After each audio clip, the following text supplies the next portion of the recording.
बिस्मिल्लाहिर्रहमानिर्रहीम, अस्सलाम वालेकुम नाज़रीन, मैं हूं कंबर सैदी। प्रोग्राम देख रहे हैं आप डिबेट एट 8। नाज़रीन, निज़ाम के तसलसल पे बात हो रही है। हकूमती हल्के मुसलसल ये बातें कर रहे हैं कि ये तसलसल के साथ निज़ाम चलेगा, यही निज़ाम चलेगा।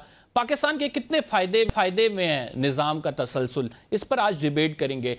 PTI की जानिब से 2 अपोजिशन लीडर नामजद किए गए। इमरान खान साहब ने जेल में बुलाकर खुद हदायत दी। इन 2 अपोजिशन लीडर्स को अभी तक सियासी कमेटी के किसी फैसले की इंडोर्समेंट हासिल नहीं है। ऐसा क्यों हो रहा है? PTI के अंदर इख्तलाफात मजीद बढ़ते जा रहे हैं। एक पंजाब ग्रुप है, एक खैबर पख्तूनख्वा ग्रुप है। शेख वकास अकरम, जुनेद अकबर की PAC के परफॉर्मेंस पे तनकीद करते नजर आते हैं। मिशाल यूसुफ ज़ई साहिबा अलीमा खान साहिबा को आड़े हाथों लेती हैं। आतिफ खान साहब जो हैं हामिद रजा की कारकर्दगी पर सवालात उठाते हैं। तो PTI के अपने अंदर इतनी जो डिवीजन है, इसको ओवरकम करने के लिए पार्टी क्या करेगी? अपनी डिमांड, जाहिर बात है ऐसे मौके पर हुकूमत से मनवाना एक और मुश्किल टास्क है। दूसरी जानिब अदालती कारकर्दगी पर भी सवालात उठ रहे हैं। नाज़रीन, जजेस जो हैं वो अवामी पैसों से भर्ती तो कर लिए गए, और उन जजेस के कारकर्दगी क्या है, कितना बैकलॉग पड़ा है सुप्रीम कोर्ट का, ये बड़ा वाज़ेह है। जब जजेस की तादाद नाज़रीन 16 थी, तब बैकलॉग सुप्रीम कोर्ट का जो दरखास्तें की पेंडेंसी थी वो 52,000 53,000 थी, और जब जजेस की तादाद बढ़ा दी गई तो अब ये 57,000 पर आ गई है। कल नए अदालती साल का आगाज़ है। चीफ जस्टिस जो है वो एक मीटिंग भी करेंगे। तो ऐसे मौके पर सवालात उठ रहे हैं, इन सवालात के जवाबात भी ढूंढने की कोशिश करेंगे। आखिर में सैलाब की सूरत हाल से आपको अपडेट करेंगे। सैलाब इस टाइम पंजाब का रुख किए हुए है, इसके बाद इसने सिंध जाना है। मुसलसल पंजाब में बारिशें हो रही हैं, कितना मजीद खतरा है ये भी आपको बताएंगे। हमें ज्वाइन किया फवाद चौधरी साहब ने, पहले उनसे गुफ्तगू करते हैं। बहुत शुक्रिया फवाद साहब हमें प्रोग्राम में ज्वाइन करने के लिए। निज़ाम के तसलसल की बातें हो रही हैं और हुकूमती हल्कों की जानिब से ये बातें सामने आ रही हैं। आप क्या समझते हैं, इस तसलसल से पाकिस्तान को फ़ायदा होगा या नुकसान? देखिए, तसलसल तो अभी तक देखे ना, हुकूमत की डेफिनेशन तसलसल की तो यही है ना कि इमरान खान की और जो एस्टैब्लिशमेंट है उनकी लड़ाई जारी रहे, और हमारा जरा जो दाव लगा हुआ है ये दाव लगा रहे। तसलसल यही है ना, और क्या तसलसल है? और क्या पाकिस्तान में कौन सी कोई 3 साल में बड़ी कोई रिफॉर्म्स हो गई हैं, इस्लाहात हो गई हैं कि जिस पे आप कहें कि बड़ा कोई ये कोई निज़ाम ऐसा चल रहा है कि जिससे बड़ा कोई पाकिस्तान को फायदा हो रहा है? सिंपल बात है, पाकिस्तान में जो इंडिविजुअल इंटरेस्ट हैं वो ही गवर्न कर रहे हैं पाकिस्तान की पॉलिटिक्स को। होता भी ऐसे ही है वैसे, लेकिन अनफॉर्चुनेटली पाकिस्तान में जो वैक्यूम है इस वक्त, एक पॉलिटिकल जो थिंकिंग है, या आप कह लें लोगों में और हुकूमत में, हुक्मरानों में जो फासला है वो बढ़ता ही जा रहा है। और जो 8 फरवरी को इसका एक इजहार हमने देखा था, और आज अगर आप देखें तो ये 8 फरवरी से ये जो एक जो हुक्मरानों के ऊपर जो नो कॉन्फिडेंस है वो 8 फरवरी से कहीं ज्यादा है। और अनफॉर्चुनेटली उसके फासले को कम करने के लिए कोई एफर्ट की भी नहीं की गई, और उसकी सच्ची बात है कि जरूरत भी कोई इतनी महसूस नहीं की जा रही। तो इसका मतलब है कि हुकूमत के जो हाथ पैर कांपते हैं वो इमरान खान साहब की मुसलसल बढ़ती हुई पब्लिसिटी से हाथ पैर कांपते हैं। इमरान खान साहब ने जो इस वक्त मैं समझता हूं कि PTI में इमरान खान साहब की जो स्ट्रेटजी है, जिसमें जो फ्लॉ है वो है भी ये कि अगर आप देखें कि इमरान खान के साथ तो पूरा पाकिस्तान खड़ा है, इसमें तो कोई दो राय ही नहीं है। ना ही इसके लिए कोई जितनी कोई हमें समझिए कि कोई सर्वे की जरूरत है, ना ही किसी और चीज की जरूरत है। पाकिस्तान पूरा इमरान खान के साथ खड़ा है।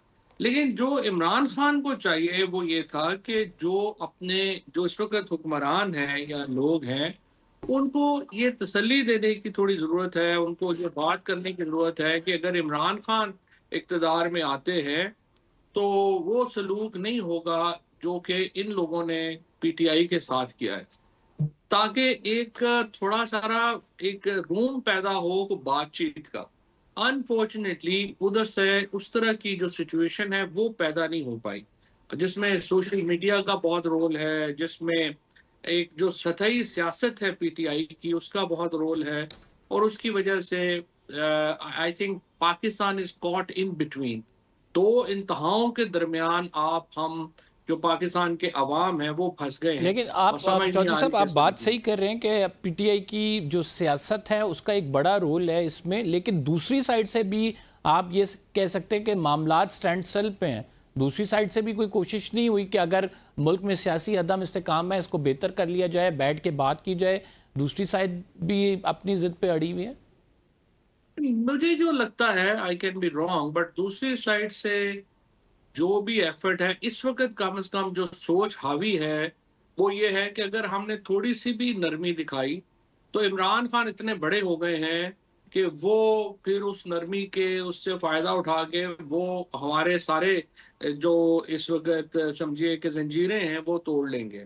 और इमरान खान जो है वो उनको रोकने के लिए बड़ा जरूरी है कि आदमी जो है कोर्सिव जो एक हथियार है, एक जुल्म तशद्दुद और इसी के ऊपर मबनी जो एक पॉलिसी है वो 3 साल चली है, तो आगे भी यही कंटिन्यू करनी चाहिए। तो लेकिन ये सोच के इस सोच को कि कोई फासले कम करने की जरूरत है, टेम्परेचर नीचे लाने की जरूरत है, इसका इजहार हुआ नहीं हुक्मरानों की तरफ से, इसका बिल्कुल भी इजहार नहीं हुआ। लेकिन चौधरी साहब, 3 साल तक तो आपने ये डंडा पॉलिसी चला ली। आप समझते हैं कि अगले 3 साल, अगले 4 साल, 5 साल या 2 साल भी आप ये पॉलिसी कंटिन्यू रख सकेंगे?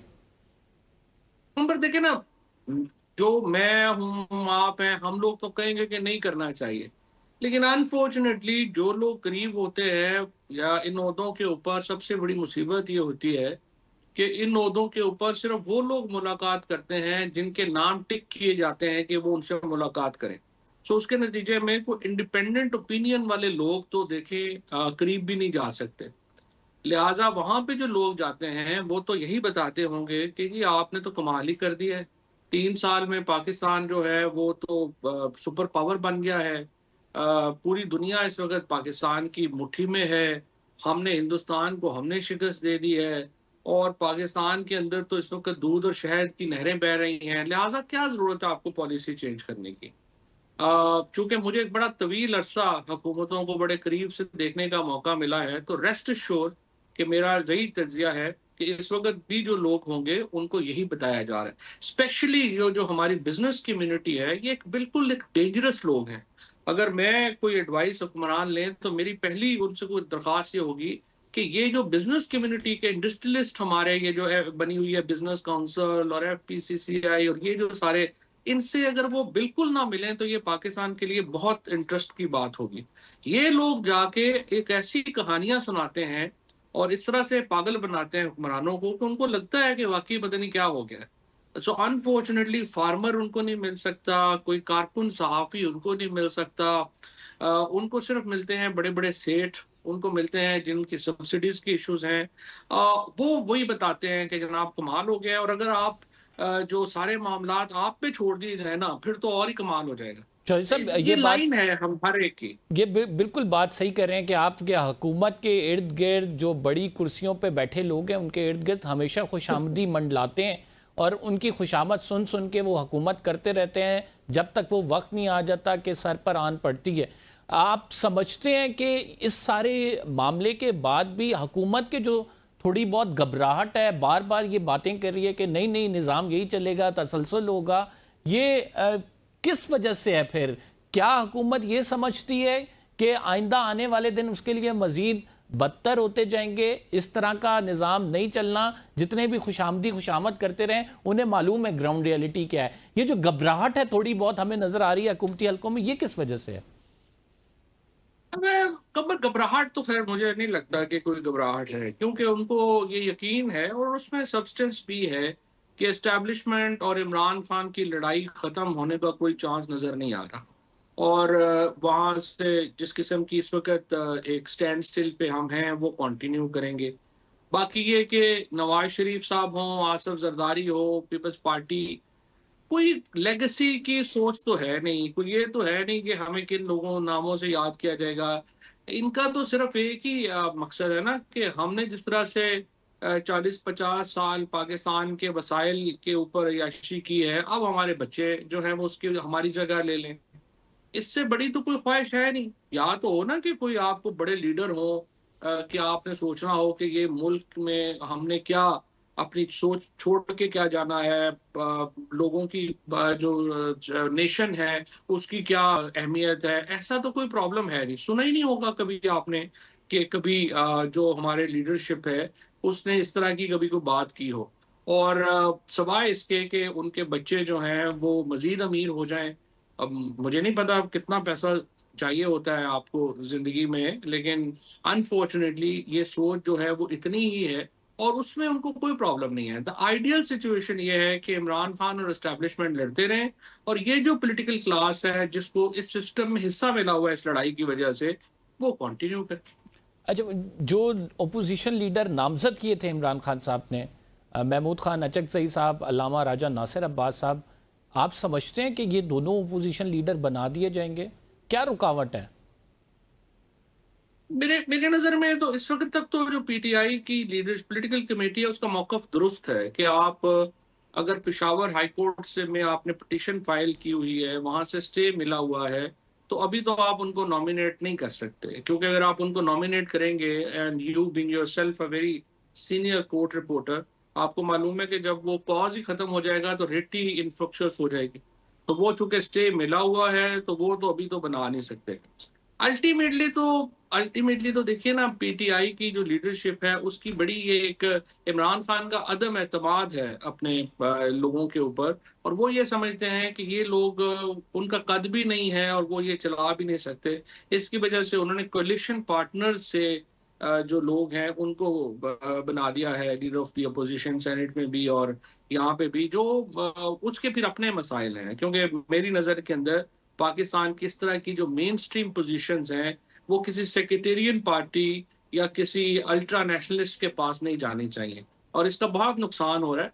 अनफॉर्चुनेटली हमारे यहाँ ये भी जो एस्टेब्लिशमेंट है या हुकूमत है उसमें बैठे अकाबरीन ये नहीं सोच रहे कि अगर आप पीटीआई को या इवन नून लीग और पीपल्स पार्टी को कमजोर करते हैं तो उसके नतीजे में पाकिस्तान में फिरका वारियत पे मबनी पॉलिटिकल पार्टीज या फिर अल्ट्रा नेशनलिस्ट जो हैं वो ताकत पकड़ते हैं, ले, और पीटीआई को कमजोर करने का ये बहुत बड़ा नुकसान। लेकिन चौधरी साहब, इसमें एक पॉइंट ये भी है कि इमरान खान साहब की बात पर अमल नहीं हो रहा है। इमरान खान साहब ने जो इलेक्शंस का कहा था, बाई इलेक्शंस का, वो फिर अपनी बात मनवाई। उन्होंने कहा कि इलेक्शंस में हम हिस्सा नहीं लेंगे चाहे जो भी हो जाए। और फिर अब जो अपोजिशन लीडर नामजद किए, आप समझते हैं कि अगली किसी मुलाकात में इमरान खान साहब कहें कि नहीं, अगर वहां पे इंफ्रैक्चर्स होते हैं, इंफ्रैक्चर्स होने दें, मैंने जिन्हें नॉमिनेट किया है वही आएंगे। अब उनकी नॉमिनेशन के बाद एक सवाल ये भी पैदा होता है, क्या सिस्टम को अल्लामा राजा नासिर अब्बास या फिर जो अचकज़ई साहब हैं ये मंजूर होंगे, ये काबिल कबूल होंगे?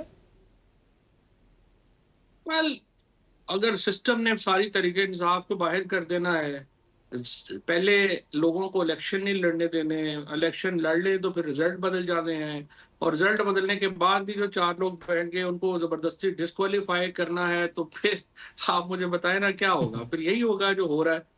पर्सनली अगर आप मेरी ओपिनियन पूछे तो मुझे तो खुद बड़ी जो है वो इस पे तकलीफ है कि पीटीआई जैसी बड़ी पार्टी जो है वो इस तरह से सेक्रेटेरियन या अल्ट्रा नेशनलिस्ट जो लीडरशिप है उसके उसकी झोली में डाल दी जाए।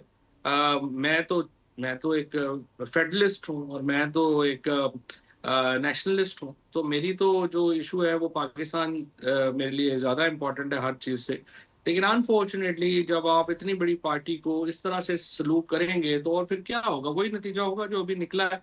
लेकिन मुझे लगता यही है कि इमरान खान भी कहेंगे कि आप कोर्ट का इंतजार करें। ठीक, एक प्रोग्राम में छोटा सा ब्रेक लेते हैं। फवाद हमारे साथ ही रहेंगे। We will be right back after this short break. आप कहीं मत जाइएगा।